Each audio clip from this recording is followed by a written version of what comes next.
Hola a todos, yo soy el doctor Diego Araiza Garay Gordóvil, soy médico adscrito al Servicio de Urgencias y Unidad Coronaria del Instituto Nacional de Cardiología y durante los siguientes minutos tendré el privilegio de charlar para ustedes de por qué necesitamos un programa de atención del infarto agudo del miocardio. Así que bienvenidos y gracias por acompañarnos. ¿Por qué necesitamos un programa de atención en el infarto agudo del miocardio? La enfermedad de la cual vamos a charlar es el infarto agudo del miocardio con elevación del segmento ST. Y recordar que este problema se origina de un proceso largo y crónico que durante muchos años se caracteriza por la deposición de colesterol y ateromatosis en las arterias coronarias. Este proceso culmina con, durante algunos minutos u horas, la ruptura de una placa inestable, la exposición de su contenido y un proceso de aterotrombosis que culmina con el cierre total epicárdico.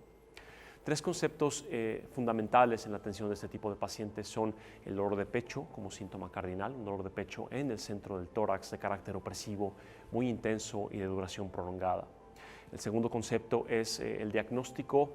El fundamental se realiza con el examen de un electrocardiograma en los primeros 10 minutos de la atención de este tipo de pacientes, en donde puede ser apreciado un supradesnivel persistente del segmento ST. Y el tercer concepto es el tiempo que corre cada minuto y cada minuto significa músculo cardíaco perdido.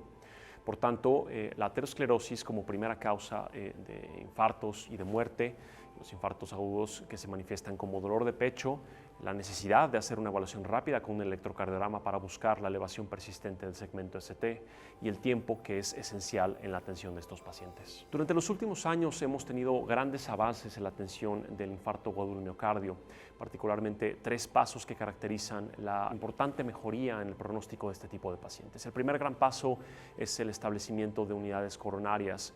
La mortalidad del infarto agudo del miocardio antes de establecer estas unidades alcanzaba el 30%. Uno de cada 3 pacientes podrían fallecer a consecuencia del infarto del miocardio, particularmente falla cardíaca de bomba o arritmias ventriculares mortales. El establecer unidades coronarias en donde médicos y enfermeras podrían, sobre todo, establecer monitoreo electrocardiográfico e identificar las arritmias ventriculares que suceden en la historia natural de muchos de estos pacientes, cambia el pronóstico y reduce la mortalidad de una forma importante. El segundo gran paso en el tratamiento del infarto del miocardio fue la reperfusión farmacológica. Utilizar un medicamento en el cual, administrado en la vena, puede actuar directamente sobre esta aterotrombosis y mejorar el flujo coronario. Estudios subsecuentes de diferentes combinaciones y tipos de fibrinolíticos nos han demostrado reducciones cada vez más importantes en la mortalidad en los brazos de intervención en comparación con placebo. Y el tercer gran paso en la reperfusión coronaria y en el tratamiento del infarto fue el establecer la reperfusión mecánica con angioplastía primaria. Estudios subsecuentes combinando anticoagulantes potentes y técnicas novedosas de angioplastía primaria nos han demostrado reducciones tan importantes como una mortalidad de 2.5% en comparación con mortalidades de 30% hace 50 años. Y esta diapositiva, damas y caballeros, nos expresa muy bien la historia y los grandes avances que hemos tenido en la medicina cardiovascular en este sentido. Es así que al día de hoy, en 2021, la atención del infarto aquí y en el resto de los países del mundo se caracteriza en dos grandes pasos conceptuales. El primero, el tratamiento de reperfusión, que puede ser llevado a cabo con fibrinolisis, con angioplastía primaria o con una combinación de los dos métodos anteriores, lo que acuñamos y llamaremos estrategia farmacoinvasiva. Y a su vez, nosotros administramos un potente cóctel de medicamentos que se caracteriza por tratar de mantener abierto el vaso, antitrombínicos como puede ser ácido acetilsalicílico, un anticoagulante parenteral, un segundo inhibidor P2Y12 y una estatina de alta intensidad con el objetivo de mantener el vaso permeable. Sin embargo, damas y caballeros, la reperfusión miocárdica es sin duda el punto más importante en el tratamiento de este tipo de pacientes, porque vean ustedes la gráfica que se expone en este momento. Nosotros tenemos que lo que hagamos al día de hoy con este tipo de pacientes y lo que hagamos en las primeras horas, sin duda alguna, cambia el pronóstico de vida, no solamente de forma aguda, sino de un periodo prolongado como 20 años. Noten ustedes esta gráfica que vemos en pantalla, en donde se exponen 3 líneas. Una primera línea en donde se puede apreciar el pronóstico de personas que nunca han padecido un evento cardiovascular. Tenemos después una línea continua que son los pacientes que tienen un infarto del miocardio pero que reciben atención y reciben tratamiento de reperfusión. Y finalmente, y en el extremo más bajo, tenemos a los pacientes que tienen un infarto del miocardio pero que lamentablemente no reciben terapéutica de reperfusión. Y noten ustedes cómo existe una marcada diferencia en el pronóstico entre estos pacientes y los que recibieron cualquier forma de reperfusión. Es así que las guías de práctica clínica actuales nos recomiendan que en las primeras 12 horas y en pacientes que presentan dolor de pecho y síntomas compatibles con infarto del miocardio, además de una elevación persistente en el segmento ST, nosotros utilicemos una terapia de reperfusión de forma rutinaria durante las primeras 12 horas desde el inicio de los síntomas.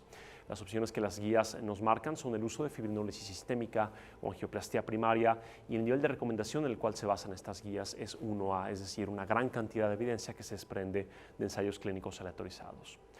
Y ojo, es importante que las primeras 12 horas son el tiempo marcado por las guías, pero que esto se pueda extender particularmente si existe inestabilidad hemodinámica, dolor persistente, isquemia continuada o una presentación hemodinámica afectada. Pero, damas y caballeros, el tiempo es esencial. Conforme nosotros avanzamos en el tiempo y el paciente avanza los minutos y las horas, nosotros tenemos peores desenlaces.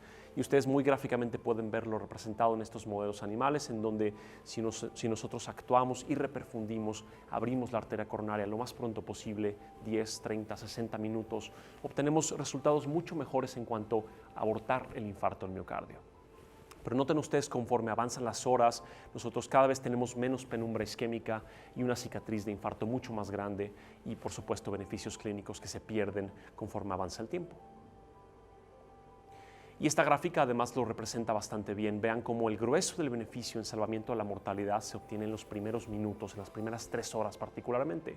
Y después de eso la curva se aplana de una forma importante, y si bien sigue habiendo beneficios en cuanto al tamaño de infarto, insuficiencia cardíaca, calidad de vida, el beneficio en cuanto a rescatar vidas y mortalidad es mucho menos importante conforme pasamos después de las primeras 3 horas. Volviendo a las recomendaciones entonces de las guías de práctica clínica de diferentes sociedades internacionales de medicina cardiovascular, la mayoría de ellas nos dicen que la angioplastía primaria es el método particular y preferido de reperfusión por la gran cantidad de evidencia que lo apoya. Sin embargo, leo textualmente las recomendaciones de la guía de la Sociedad Europea de Cardiología, que nos dice que la angioplastía primaria es el método preferido de reperfusión, siempre y cuando pueda ser realizada por un equipo experimentado en los primeros minutos de la presentación del paciente, y sin importar o no si el paciente se presenta a un hospital que cuente con un servicio o laboratorio de hemodinámica 24/7. Damas y caballeros, estas condiciones tristemente son difíciles de alcanzar en México y en la mayoría de los países en vías de desarrollo. ¿Cuál es la situación del tratamiento del infarto en México? ¿Cómo estamos actualmente? Pues vean ustedes, después de haber visto estos resultados tan importantes en cuanto a la reducción generosa de mortalidad en el infarto o el miocardio, en ensayos clínicos aleatorizados, en condiciones controladas, muchos de ellos en diferentes partes de Europa, ahora podemos analizar cuál es la situación real en nuestro país y en otros países de Latinoamérica. Entonces, damas y caballeros, si nosotros volvemos a revisar esta gráfica en donde vimos los importantes avances que hemos tenido en el tratamiento del infarto, desprendido de diferentes ensayos clínicos aleatorizados en condiciones controladas, donde los pacientes son bien seleccionados, y lo comparamos con resultados de la vida real en nuestro país y en Latinoamérica, podemos ver cómo hay diferencias importantes. Ven ustedes, el registro ACCESS publicado en 2011 ya nos hablaba de una tasa de mortalidad mucho mayor a los ensayos clínicos contemporáneos. En este registro se incluyeron pacientes de nuestro país y de otros países en vías de desarrollo, y las tasas de mortalidad en la vida real se aproximaban al 8.4%. RENASICA, el Registro Nacional de Síndromes Coronarios Agudos, publicado hace algunos años por un grupo de diferentes cardiólogos académicos en nuestro país, nos hablaba de tasas de mortalidad aún más altas en 2016. Y finalmente RENASCA, un registro publicado por el Instituto Mexicano del Seguro Social, una de las aseguradoras más grandes en nuestro país y con una gran cantidad de pacientes, nos demostraba tasas tan altas de mortalidad como 15% en el brazo de pacientes con infarto o miocardio con elevación del ST. Entonces, noten ustedes cómo los resultados de la vida real en pacientes consecutivos en diferentes registros claramente son diferentes a lo encontrado en ensayos clínicos aleatorizados.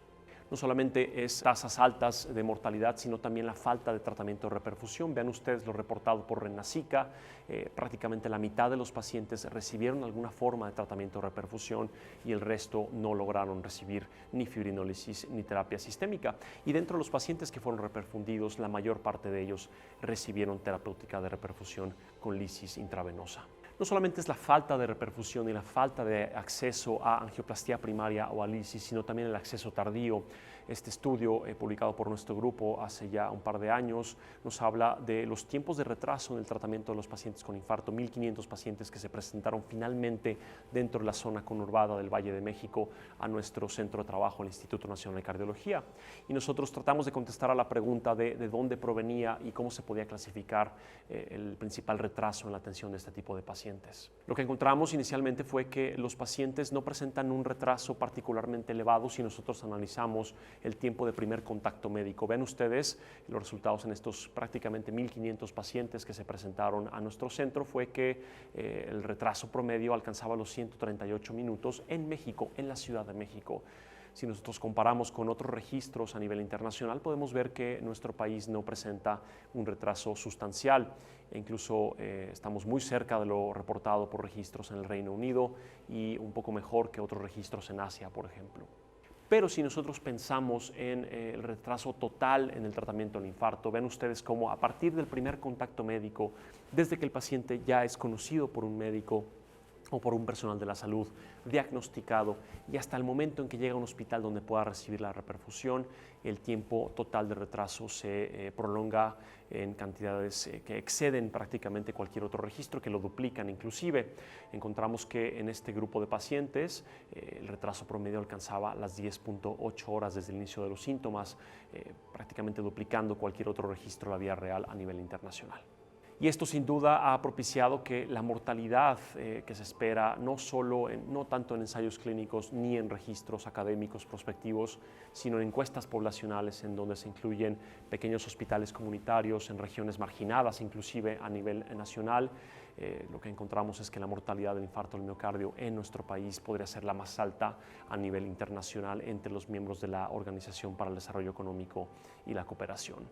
Y esta diapositiva y esta gráfica que ustedes ven en pantalla, sin duda alguna, es para llevarse a casa y para centrar este mensaje. México ostenta la mortalidad más alta del infarto del miocardio entre los países miembros de la OECD.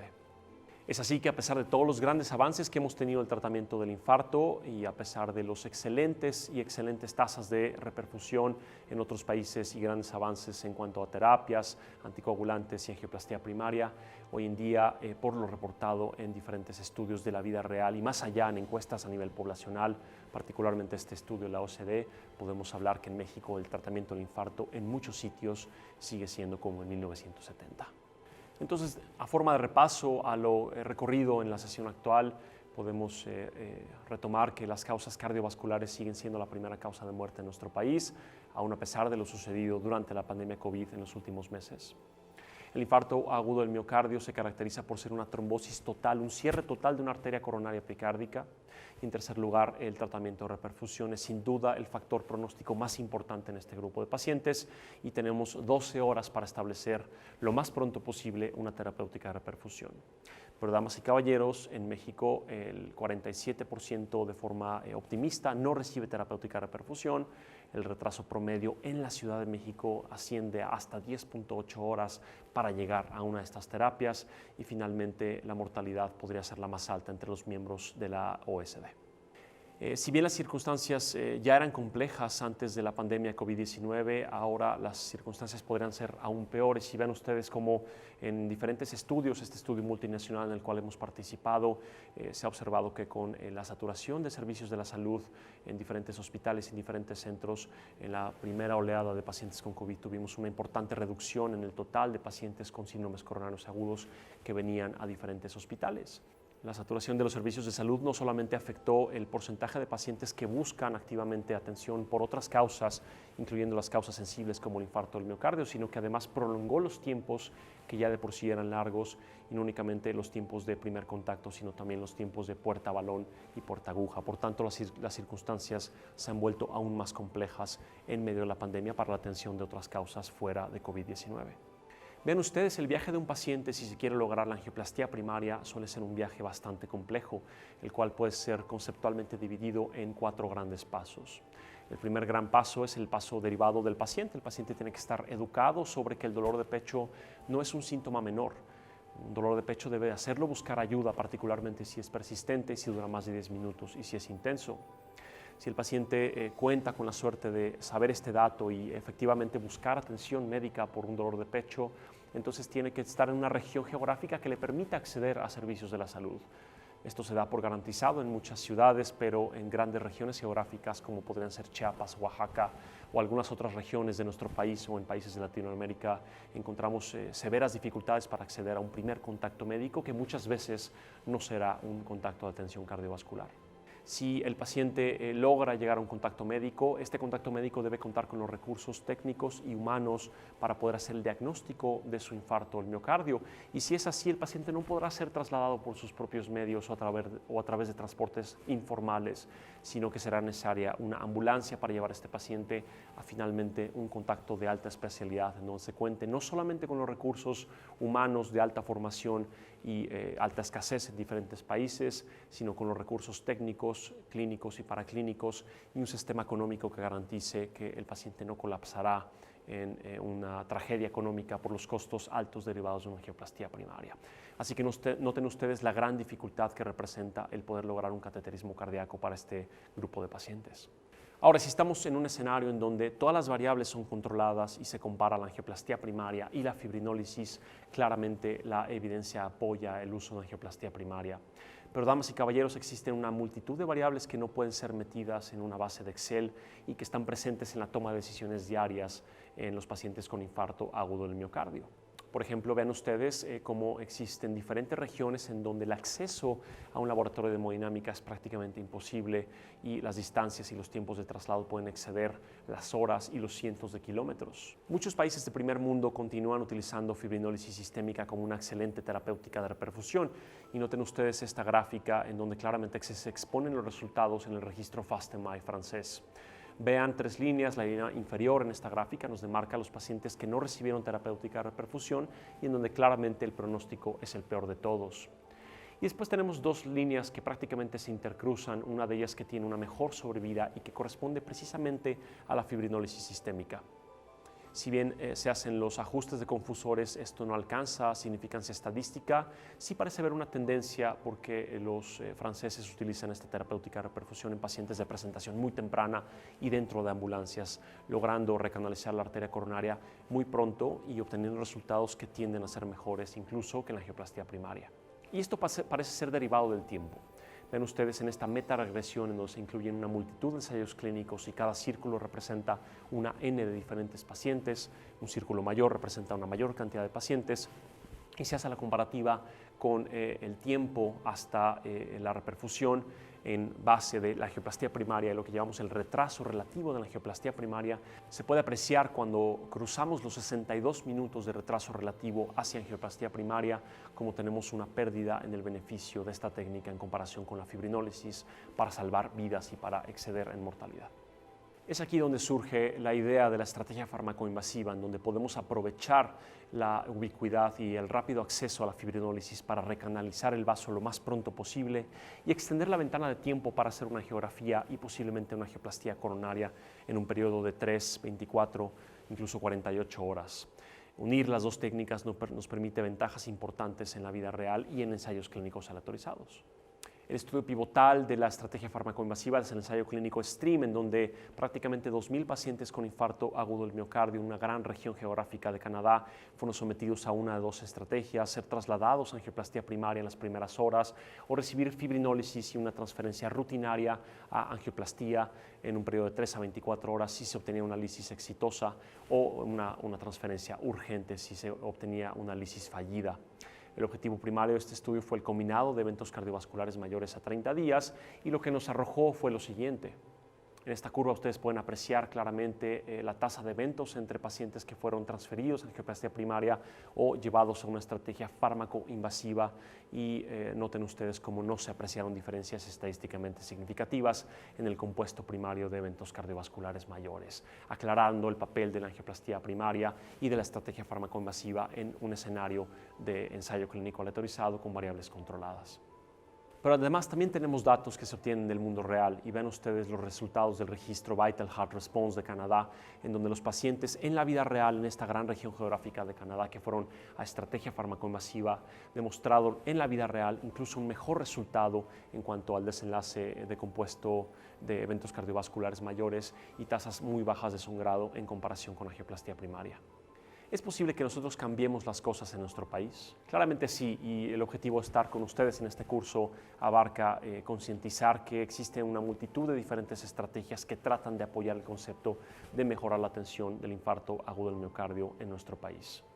Posiblemente no necesitemos más salas de hemodinámica, sino más bien hacer un mejor uso y aprovechar los recursos que ya contamos para organizar sistemas de atención en donde cada quien sepa qué tiene que hacer. Los hospitales que se encuentran cerca de laboratorios de hemodinámica pueden transferir rutinariamente y sin problemas logísticos a los pacientes, entonces deberían de hacerse muy buenos en el diagnóstico y conseguir todos los recursos, particularmente ambulancias y sistemas de comunicación para hacer una transferencia muy precoz.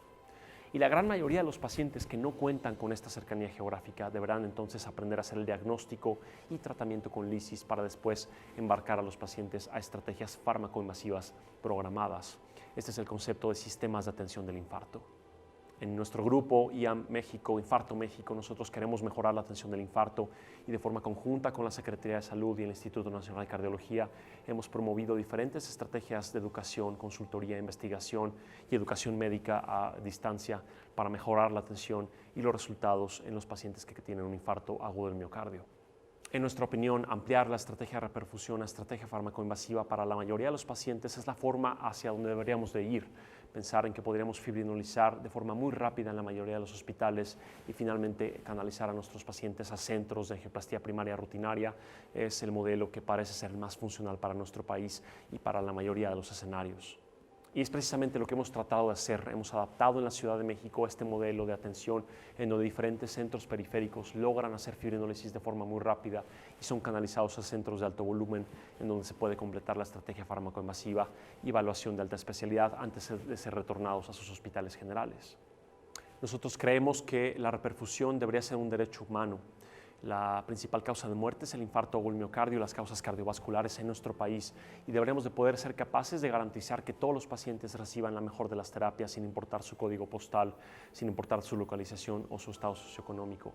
Y precisamente este es el objetivo de este curso, educar a diferentes grupos médicos para que nosotros podamos reconocer, canalizar y tratar a estos pacientes de la mejor manera sin importar el escenario en donde nos encontremos. Nosotros consideramos que la reperfusión en el infarto agudo del miocardio debería ser un derecho humano. Las causas cardiovasculares y el infarto del miocardio son la primera causa de muerte en nuestro país y todos los pacientes deberían tener el derecho a ser tratados de la mejor manera sin importar su código postal, su estado socioeconómico, el escenario en donde se presenten o el médico que los atienda inicialmente. Es por esto que este curso está dedicado para ustedes, para que los pacientes puedan ser reconocidos, puedan ser canalizados y puedan ser tratados de la mejor manera, sin importar el escenario, el médico, la especialidad o el centro en donde se presenten inicialmente. Así que, damas y caballeros, es por esto que necesitamos un sistema de atención del infarto y estos conceptos nos servirán de introducción para lo que veremos a partir de ahora, que es el concepto de ICAT-3, un algoritmo en el cual todos los médicos podemos reconocer, tratar e iniciar este sistema de atención que culminará con salvar una vida. Muchas gracias por acompañarnos.